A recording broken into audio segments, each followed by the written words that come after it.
You guys are an amazing audience. I feel like I don't even need to do the punchline of the joke. Like, you're just with me from the setup. I feel the love, you know what I mean? Because every joke has a setup and a punchline. Sometimes some tags, little punchlines after it, but it's basically a setup and a punchline. And there are actually comedy clubs in the United States called The Punchline. There's one in Atlanta, there's one up in San Francisco, and I do really well at those clubs. But I think I would crush at a club called The Setup. If all I had to do was set up a joke and walk away, I would be amazing. I would be the king of that comedy club. You ever go to a 3D movie and they give you the red and blue glasses at the beginning of the film? You ever do this thing in the middle of the movie where you take the glasses off your face just to see what the screen looks like without the glasses? So weird. You ever drive along in your car and you look down at the odometer and it's like 9,995, 96, 97. You get all excited because you're like, oh, I'm going to see it turn 10,000 on this trip. And maybe you go through a drive-through, check your phone, and then you look down again, it's 10,002, and you're like...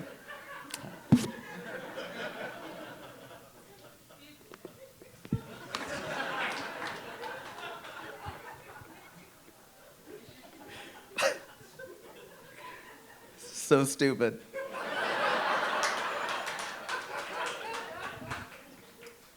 You ever landed at LAX and you're really, really tired, and so you get on one of those moving walkways and you lean against the moving handrail, but it's moving at a different speed from the walkway?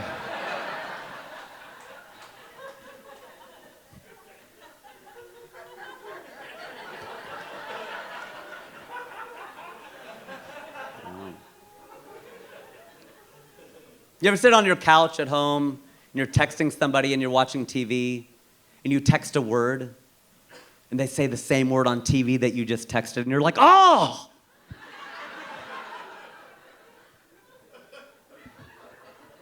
Just 40 more of these. You ever out with a group of people and you ask somebody to take your picture with a camera phone and they line up, you're all ready, and then somebody stands right next to them with another camera phone, and now you don't know which one to look in? So you sort of split the difference, and you look like an idiot in both of them. That bit is so dumb, but I love it. It's hard to go back to real jokes after that. I thought about it, though. I was like, what is the dumbest thing you've ever heard? Like, the dumbest thing you've ever heard. I got to go back to high school geography. There was a girl in our class who could not understand how it was possible to go downhill and north at the same time.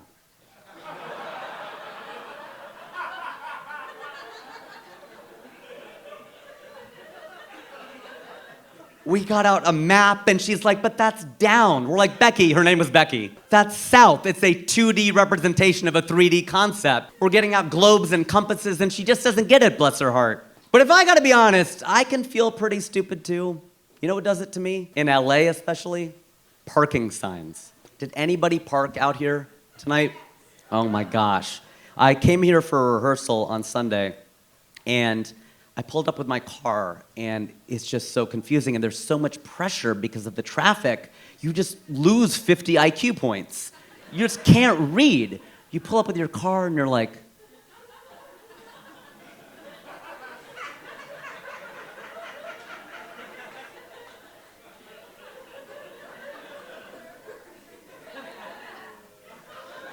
there's like 4 signs. The whole pole is covered. What do these say? Street sweeping Tuesday, 7 a.m. to 9 a.m. Is it Tuesday? I know it's not Tuesday. Why do I do that?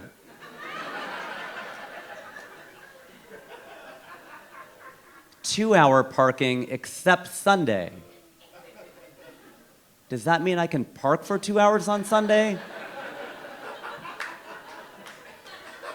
Does that mean I can't park at all on Sunday?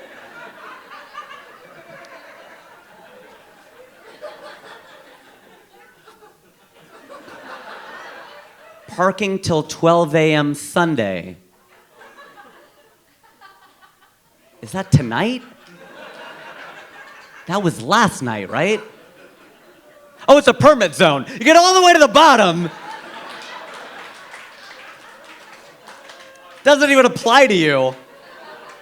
The other place I feel totally stupid is in the post office. You hardly ever go to the post office anymore. So when you walk in, it feels like this foreign land, right? I walk in there, I'm standing there with my letter, and I'm like, what the hell is going on at the US Postal Service? No wonder the government can't keep track of these documents.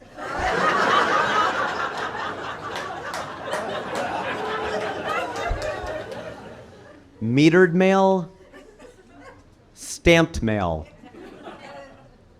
What the hell is metered mail? This has a stamp on it. Does that mean? Because once I drop it in there, it's all over.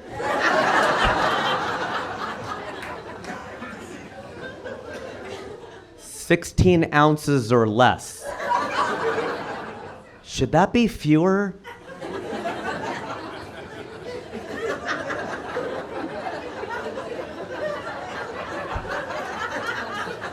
How much is 16 ounces? I'm not standing in that line. I know I drink 12 ounces of beer. Is that the same? That's fluid ounces, right? I knew I should have smoked pot instead. Yeah, bro, that's an ounce.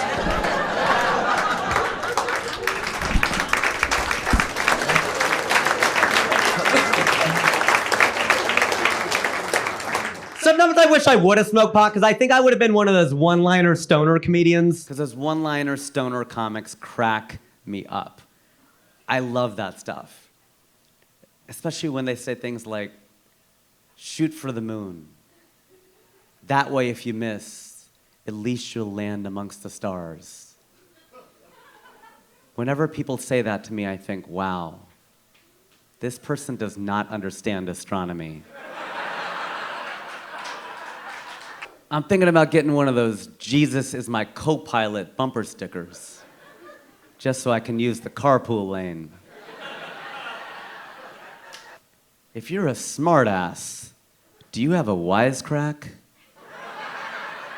You know, my Buddhist friend sends me emails with please see detached.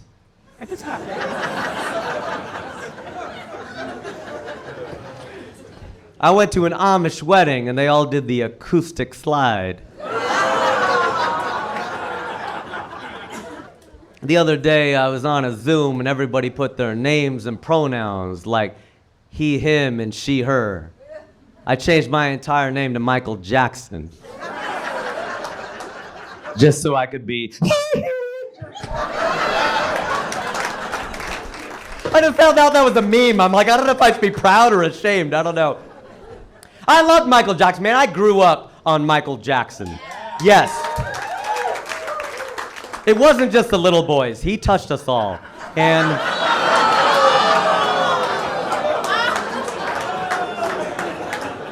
I'm a big fan of black music in general, pop, funk, disco, but I'm a big hip-hop guy.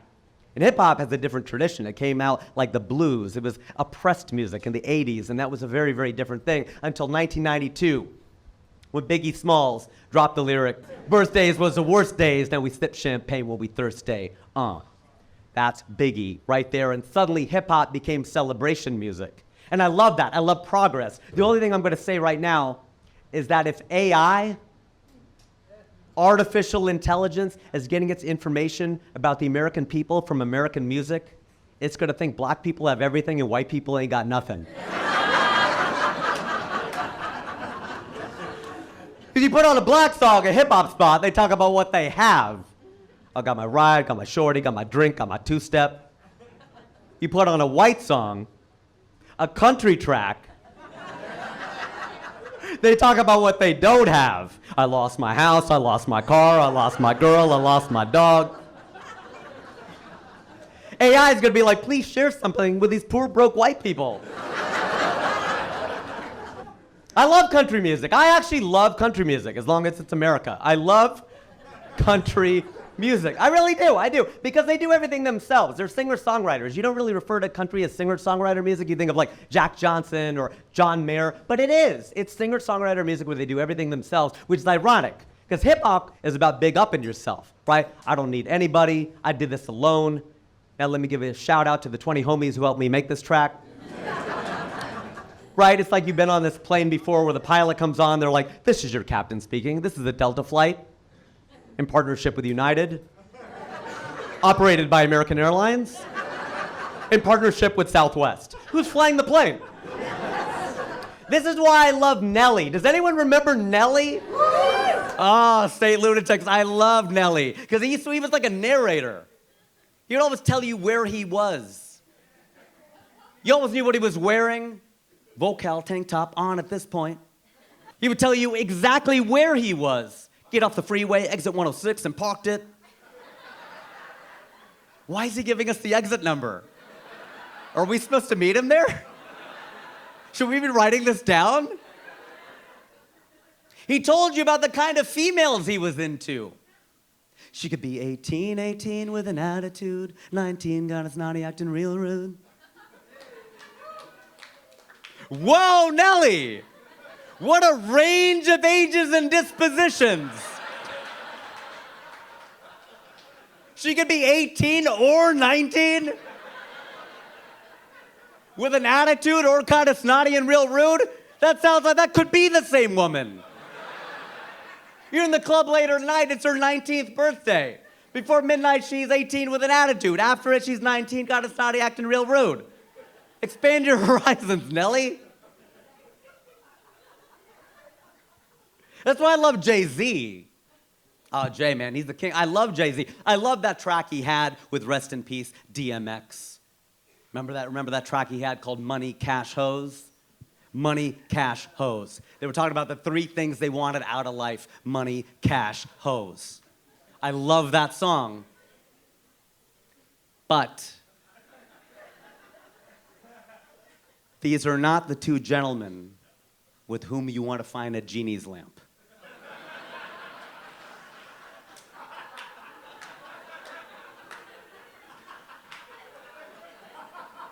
You rub it, the genie pops out, you get 3 wishes. We'll take money, cash. You dumbass, that's the same thing. Let's get some hoes and go home. Hoes. What a word. You don't hear that word much anymore. That's probably a good thing. Because I remember the House of Pain song. Remember that? House of Pain? They had that song called Jump Around. And he goes, I'll bust him in the eye, then I'll take the punk's hoe. It's kind of aggressive. I was an innocent suburban kid. So I thought he was saying, I'll bust him in the eye, then I'll take the punks home. I was like, well, that's nice of him. You get your ass kicked, but you get to ride to your house.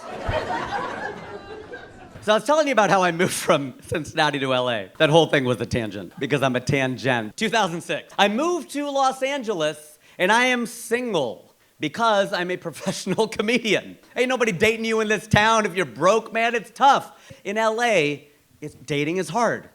You hear that all the time. And then people will tell you from other cities, like, dude, dating is hard everywhere. No, LA is a special kind of dating hell. And I'll tell you why. It's because everybody's selling and nobody is buying. There's a surplus of everything. You go to a party, everybody's looking for someone better to talk to. The guy right in front of you is like, subscribe to my newsletter, listen to my podcast, come to my show, and that's just me.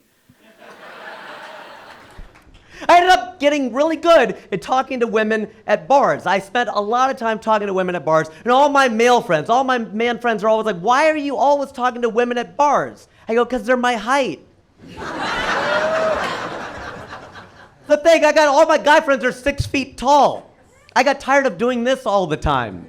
I wake up the next morning with a crick in my neck. And all these people are like, what, did you get some action last night? Did you go down on a girl? I'm like, no, I went up on a guy.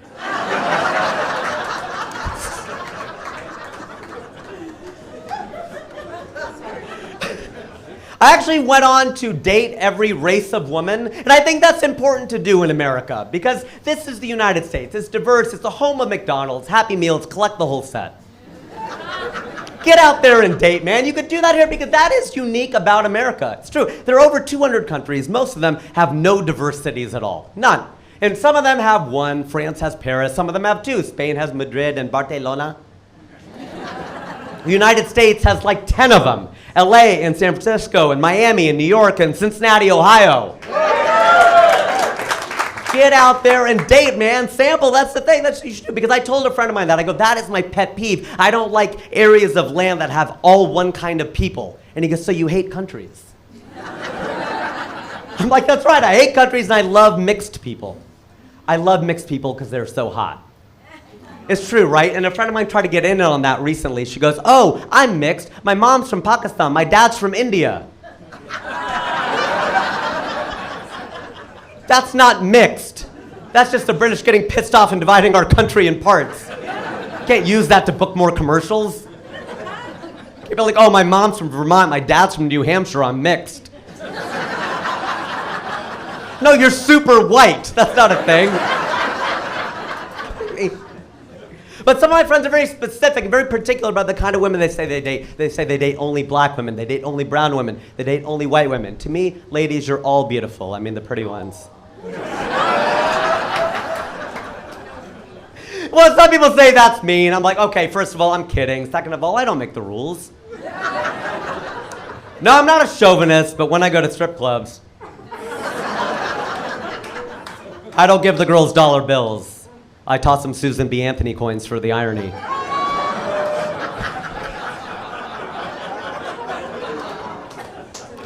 I actually met my wife on OkCupid. And she is from Austin, Texas. I was in Los Angeles, California. So people want to know, well, then how is that possible? How was she in Texas, you're in California? How'd you guys meet? Well, you might know that you can go into the settings. It's amazing how much my life is dictated by settings. And change the radius of people who are looking for you. It's true. Tip in case you need to know it. 5 miles, 25 miles, 250 miles, desperate. Mine was set to desperate. I was almost 40 and age is not just a number, all right? I was like, let's go. And I'm so proud to tell you that we brought our first child into the world. His name is Naveen, and in Hindi, that means new. So I guess we're gonna have to rename him every year. But it was the only name on which Harsha and I agreed. Because it's hard. Indian male names are hard. Indian male names are like penises. I really only like my own.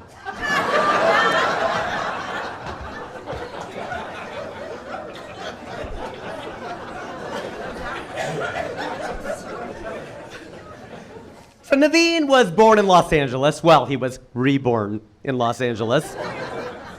And he was born in the year 2021, which makes him a COVID baby. The great thing about having a COVID baby is you know it's yours.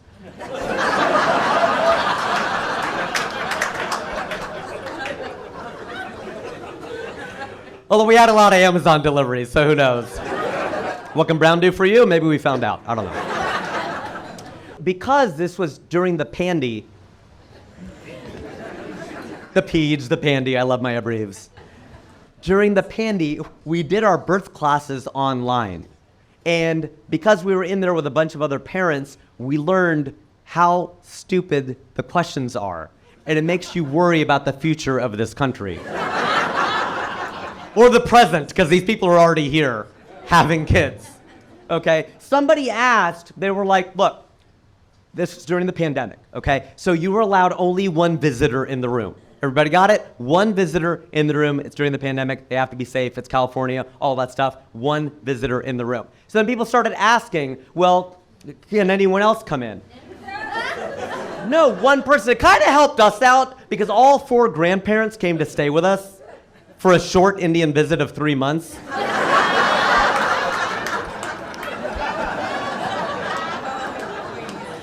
A friend of mine asked me, he goes, are you coming to the point where you're ready for them to leave? I'm like, no, don't say that. We're well past that point. 4 grandparents, 3 months, you do the math. I'm Indian, I'll do the math, okay? And the reason is, because I'm Indian, we can't ask them to leave. We're not white. Now my friend Rob, over in Indiana, he was like, his mother-in-law came to stay for a long white visit of 5 days. On Sunday, it snows. And she goes, maybe I'll fly out on Monday. He goes, you're leaving today. I don't care if I have to shovel the runway. You're going.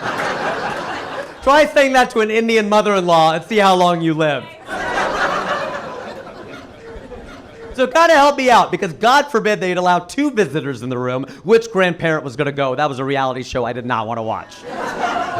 I'm the dad, Amazon deliveries notwithstanding. And so I'm going in. And then people are mad. They're pissed off because their grandparents came to town and they wanted to come in. And so they type and they yell into the computer and they're just like, oh, well, does the doctor count as a visitor? No, the doctor doesn't count. She's at work. She's not just hanging out with us. Do the nurses count? Are any nurses here? Any Filipinos or Malayalis? Okay. That's the thing, though. Like, no, of course, they're at work. So just be a smartass. I type in, does the baby count as a visitor?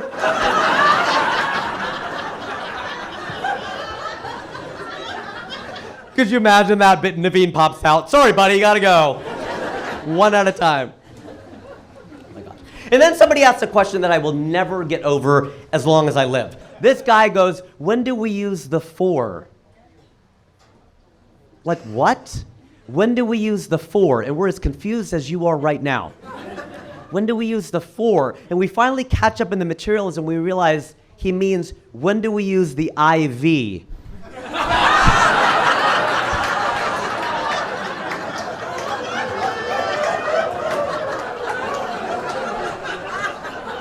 Who defaults to Roman numerals? The guy who names the Super Bowls? Like, well, what are you doing? Eventually, we found out that Naveen's blood type is B positive, and as Asian parents, that's the last B plus we let him get. But in this day and age of modern technology, it was great seeing the child develop in the womb. That's a really cool thing, because of tech, you get to actually see the child develop. You see the little fingers, little toes, you see the head, you see that spine. And it's great when you see that spine, because you know he's not going to be a Republican.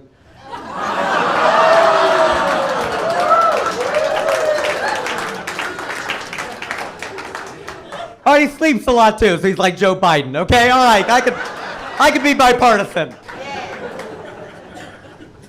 I'll leave you with this. I do sometimes worry about the world in which Naveen will live. I don't know where he's going to get his information. I feel lost all the time. Where do you get your news? How do you find it? I'm ashamed to admit that I get it from the Brits. All right, from British news. I definitely read and watch British news, like the BBC, The Guardian, The Economist, because I told you, we believe anything in that accent.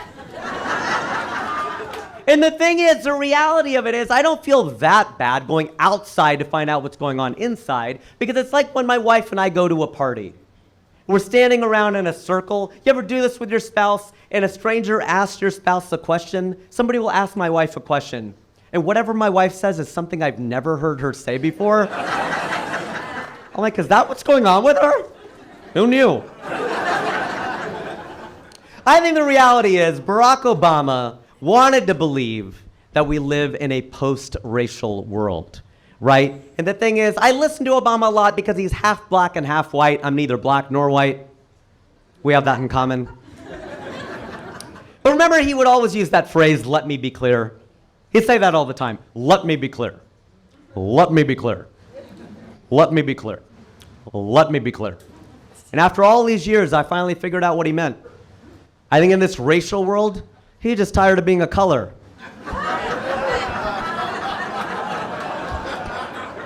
Like, dear Lord, I don't want to be black. I don't want to be white. Let me be clear.